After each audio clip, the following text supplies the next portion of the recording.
Hello class ए students, कैसे हैं आप सब। I hope you all are fine. तो जैसा कि हम स्टार्टिंग के 4 चैप्टर अपने ज्योग्राफी के ख़त्म करके आए थे, अब हमें यहाँ से 5th चैप्टर स्टार्ट करना है जिसका नाम है इंडस्ट्रीज। ओके, तो सब अपनी बुक्स के पेज नंबर 87 ओपन कर लीजिए और फिर हम इसे स्टार्ट करते हैं। तो आपने ओपन कर लिया होगा तो हम रीडिंग स्टार्ट करेंगे। Industries is the production of goods और सर्विस विद इन इकोनॉमी। सबसे बड़ी चीज, इंपॉर्टेंट लाइन इस चैप्टर की, जिस पे पूरा बेस है इस चैप्टर का, कि इंडस्ट्री हमारे लिए क्या है, गुड और सर्विस प्रोवाइड करती है एक इकोनॉमी में। ओके, अब गुड एंड सर्विसेज का मतलब क्या है। गुड मतलब जो भी चीज, चिप्स, पैकेट, कुछ भी चीज, कपड़े से लेकर एग्रीकल्चर, ये सब चीजें गुड में आती हैं। और दूसरा क्या है, सर्विसेज। सर्विसेज हमारी क्या होती हैं, फॉर एग्जांपल जोमेटो, स्विगी, आप ये सब जानते हैं। सर्विसेज जो हमें प्रोवाइड की जाती हैं, मेडिकल स्टोर्स, ये सब हमारे लिए सर्विसेज का काम करते हैं। तो इंडस्ट्री इनका प्रोडक्शन करती है सर्विसेज का हमारे लिए।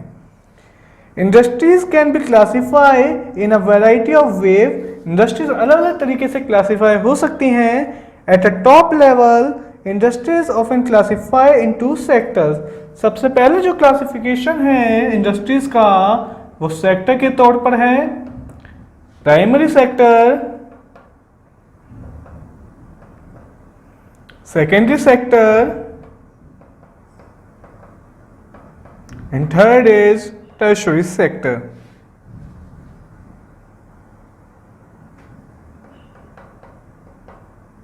ओके, ये 3 सेक्टर होते हैं। अब ये क्या क्या होते हैं। प्राइमरी को एक और नाम से बोला जाता है क्या, एक्सट्रैक्टिव। सेकेंडरी को एक और नाम से बोला जाता है क्या, manufacture.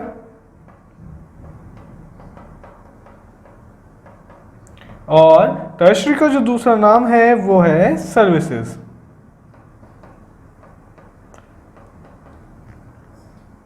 Some author add equivalently knowledge और even questionary sectors। 2 और सेक्टर कोई कोई लोग ऐड करते हैं। कौन कौन से सेक्टर हैं, एक है क्वेश्चनरी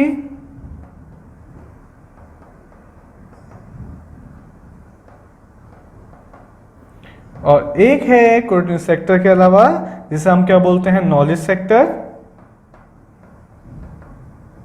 और इसके अलावा एक है हमारा क्यूनरी। क्यूनरी को क्या बोला जाता है, क्यूनरी का दूसरा नाम है कल्चर एंड रिसर्च।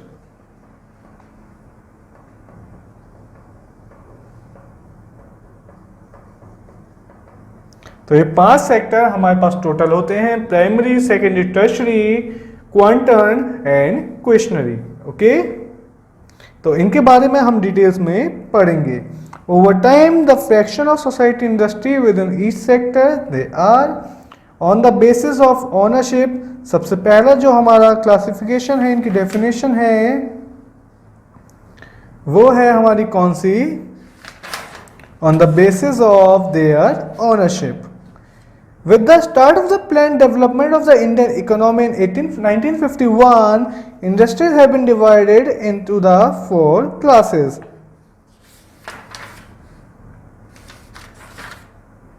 तो एक बार पहले हम इन सबको एक बार समझ लेते हैं, इनकी डेफिनेशन क्या है। नीचे आपको एक चार्ट गिवन है, वो हम देख लेते हैं। सबसे पहला है प्राइमरी। प्राइमरी की डेफिनेशन है, this involves the extraction of resources directly from the earth. This include farming, mining and logging. That means agriculture related activities या फिर लैंड फॉर्म से कुछ निकालना हमारा प्राइमरी एक्टिविटीज में आता है, प्राइमरी सेक्टर में आता है। इसके बाद प्राइमरी में एग्रीकल्चर या फिर लैंड रिलेटेड एक्टिविटीज हमारी सब इंक्लूड होंगी।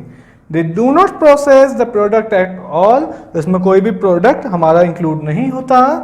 दे send it off to the factories to make profit. और ये फैक्ट्रीज को प्रॉफिट बनाने के लिए यूज होती हैं।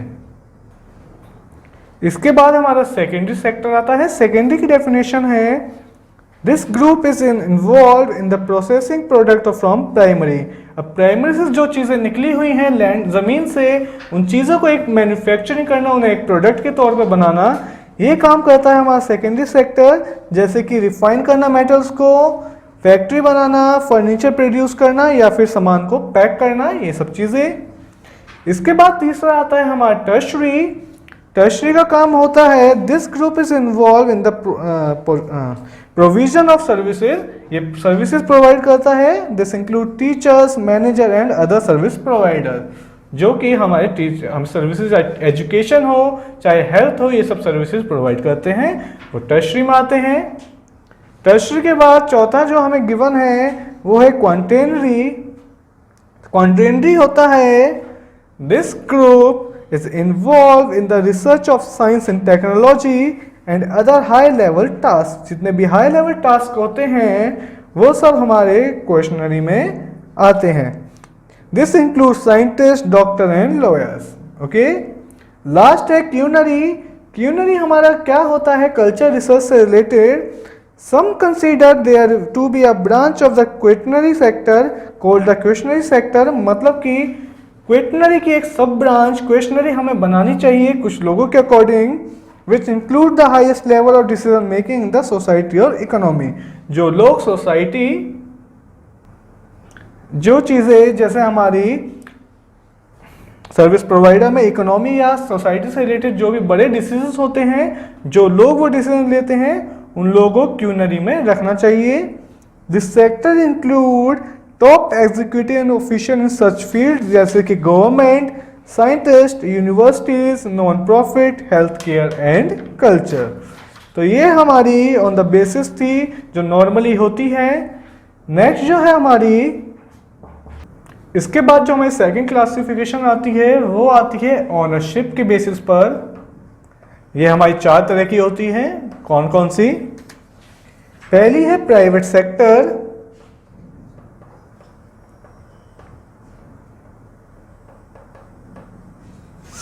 दूसरी है हमारी पब्लिक सेक्टर,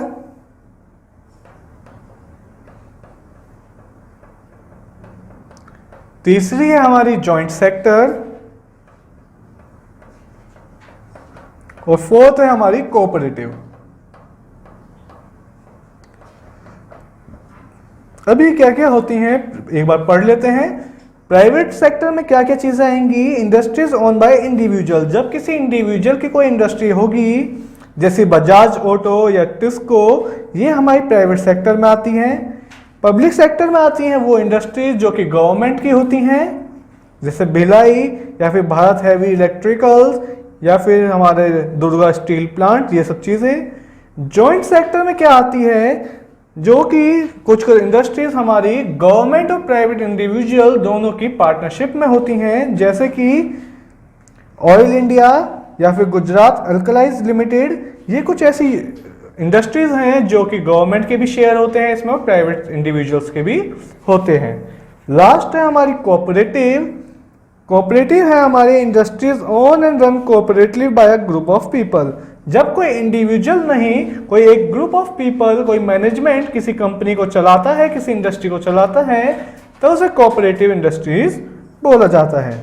जैसे कि इसमें दिया हुआ है शुगर मिल होती हैं जो बहुत सारे फार्मर्स मिलकर चलाते हैं, फार्मर्स के ग्रुप होते हैं, तो इसलिए वो एक कोऑपरेटिव सेक्टर इंडस्ट्रीज होता है। ऑनरशिप के बाद जो दूसरी क्लासिफिकेशन होगी वो होगी on the basis of raw material. अब रॉ मटेरियल के बेसिस पे कैसी क्लासिफिकेशन होती है? सबसे पहली है रॉ मटेरियल के अकॉर्डिंग एग्रो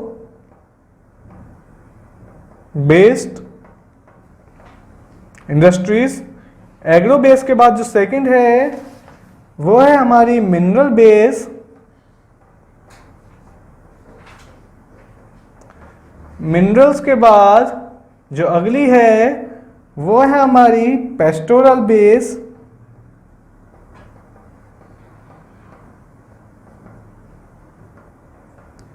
पेस्टोरल के बाद जो अगली है वो है forest base.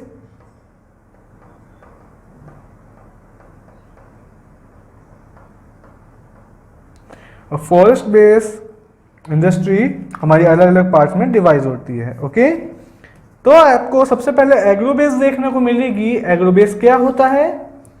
Agro-based industries are those industries which draw raw material from agriculture. जो चीजें एग्रीकल्चर, जैसे एग्रो वर्ड है तो इसका मतलब हो गया एग्रीकल्चर। तो जो कंपनीज एग्रीकल्चर को रॉ मटेरियल की तरह यूज करती हैं एग्रीकल्चर की चीजों से, उन इंडस्ट्रीज को एग्रोबेस बोला जाता है। जैसे कि आप देखते हैं कॉटन टेक्सटाइल, जूट टेक्सटाइल या फिर शुगर मिल्स, ये एग्जांपल होते हैं एग्रोबेस इंडस्ट्री। शुगर हमारी कैसे बनती है? गन्ने से। गन्ना हमारा एक एग्रीकल्चर प्रोडक्ट है। इसी की तरह एक इमेज आपको दी हुई है, जो स्वेटर बने हुए हैं कॉटन से। Next is mineral base. अब मिनरल बेस में हमारे मिनरल का काम होगा। These industries are those which get raw material from minerals, जैसे कि आयरन इंडस्ट्री या फिर सीमेंट इंडस्ट्रीज। ओके, तीसरा है पेस्टल बेस। पेस्ट्रोल क्या होता है? हमारा सबसे इंपॉर्टेंट चीज।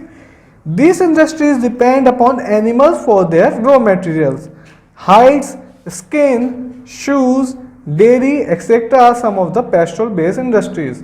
जो इंडस्ट्रीज एनिमल्स पे डिपेंड करती है, चाहे वो मीट हो, चाहे वो मिल्क हो, चाहे वो डेयरी प्रोडक्ट हो, कॉटन हो। कॉटन तो हमारा एग्रीकल्चर से रिलेटेड हो गया। जो चीज़ें हमें जानवरों से मिल सकती हैं उनसे रिलेटेड इंडस्ट्रीज जो होंगी हमारी पेस्टोरल बेस्ड इंडस्ट्रीज होंगी। लास्ट है हमारी forest based industries. Forest based industry मतलब फॉरेस्ट से रिलेटेड। जंगल से हमें क्या क्या मिलता है? लकड़ियां मिलती हैं। लकड़ियों से हम क्या क्या बनाते हैं? पेपर बनाते हैं, प्लाईवुड बनाते हैं, रेयन बनाते हैं, फर्नीचर बनाते हैं, स्पोर्ट्स की चीज़ें बनाते हैं। तो इसलिए हमारी ये सब इंडस्ट्री किस में आएंगी? फॉरेस्ट बेस्ड इंडस्ट्रीज में। दो क्लासिफिकेशन हमने देखी, एक्चुअली तीन देखी। एक टॉप मोस्ट, एक ओनरशिप पे, एक रॉ मटेरियल पे।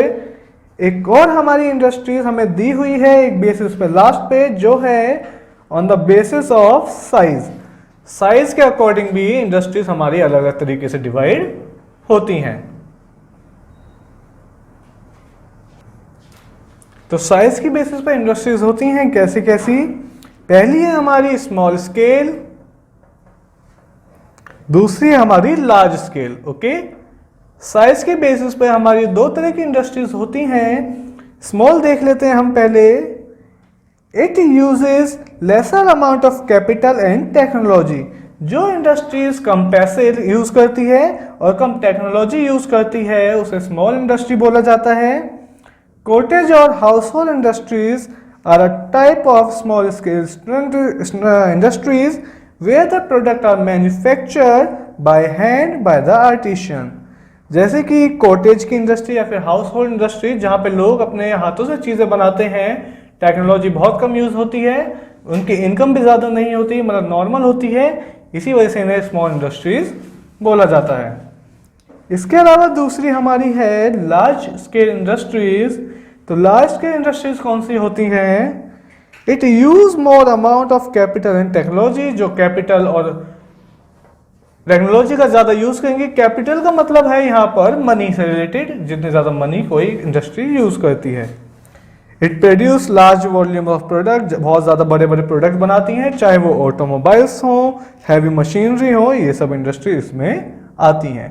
तो हमने चार तरह की क्लासिफिकेशन हमारे चैप्टर में अभी तक देखी हैं। साइज के बेसिस पर, रॉ मटेरियल के बेसिस पर, ओनरशिप के बेसिस पर और सेक्टर वाइज जैसे जैसे वो काम करते हैं।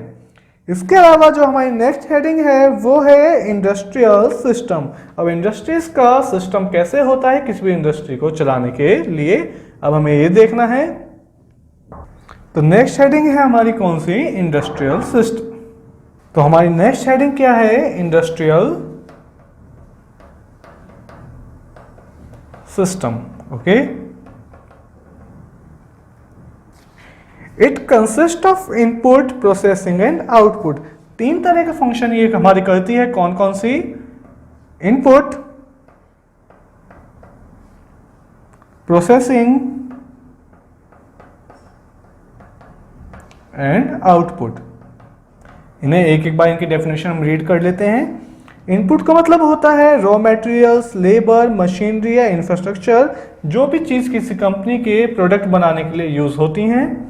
प्रोसेसिंग होता है a series of activities that transforms raw material into a desired product. Processing मतलब जब मशीन्स का यूज़ करके या हैंड लेबर का यूज़ करके हम किसी भी चीज़ को एक नई चीज़ में कन्वर्ट कर देते हैं, रॉ मटेरियल को। फॉर एग्जांपल जैसे हमारे मिल्क प्रोडक्ट होता है, अमूल की बात करते हैं हम, दूध है बहुत सारा, उसे हम पैकेट्स में ट्रांसफ़र कर देते हैं, तो वो प्रोसेसिंग होगा, पैकेट में ट्रांसफ़र करना, और दूध हमारा क्या होगा, इनपुट। इसके अलावा आउटपुट होगा, it is a service of finish product that will trade in the market. और जब उसे हम पैक करेंगे उसके बाद उस पर पूरे स्टैंप लगेगी, मैन्युफैक्चर डेट डलेगी, और जब वो पूरा तैयार हो जाएगा फाइनल, तो उसे आउटपुट बोला जाएगा। तो 3 तरह से हमारी कोई भी इंडस्ट्री पूरे इंडिया में या पूरे वर्ल्ड में काम करती है। ओके, इसके बाद हमारे कुछ फैक्टर्स हैं जो कि इन्हें अफेक्ट करेंगे इंडस्ट्रीज को या इंडस्ट्रीज की लोकेशन को, वो हम फैक्टर्स एक बार देख लेते हैं।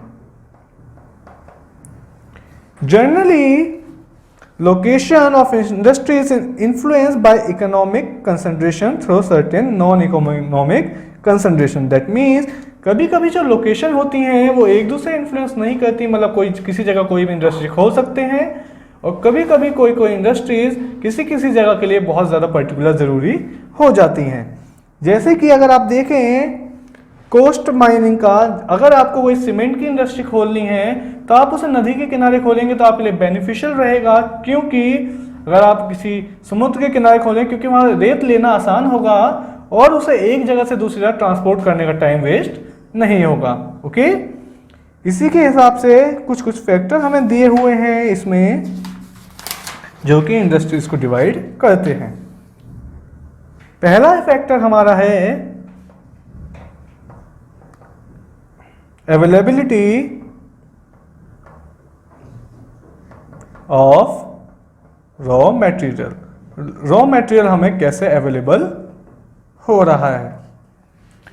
It determining the location of an industries, ये लोकेशन कैसे इंडस्ट्री की डिटरमाइन करता है। Nearest to the sources of raw material of is of vital importance, जितना हम रॉ मटेरियल के पास इंडस्ट्री बनाएंगे उतना हमारा खर्चा कम होगा उस चीज़ को बनाने के लिए। Nearness to the sources of raw material would reduce the cost of the production in the industry. जितना ज़्यादा पास होगा उतनी कॉस्ट कम होगी। For most of the major industries, the cost of raw material from the bulk of the total cost. Therefore, most of the agro-based industry and forest industry are located in the vicinity of the sources of raw material supply. इसीलिए जो हमारी industries होती हैं जैसे कि forest industry या agro base, वो हमेशा उनके रॉ मटेरियल के पास ही होंगी। ओके, सेकंड है हमारा अवेलेबिलिटी ऑफ लेबर। लेबर हमारे पास कैसे अवेलेबल होती है। Adequate supply of cheap and skilled labour is necessary for industries. The extraction of industry toward labour centre depend on the ratio of labour. जैसे कि industry कैसे चलेगी, कैसे वर्क करेगी, लेबर्स पे डिपेंड करेगा। The cost of total production which Viber call labour cost of index, मतलब कि कितने लोगों ने मिलकर वो चीज़ बनाई, कितनी उनकी सैलरी होगी, ये सब चीज़ें लेबर से ही होगी। अगर 100 लोग चाहिए किसी चीज़ को बनाने के लिए तो उसे 200 लोग और ज़्यादा जल्दी कर देंगे या 150 लोग उससे जल्दी कर देते हैं।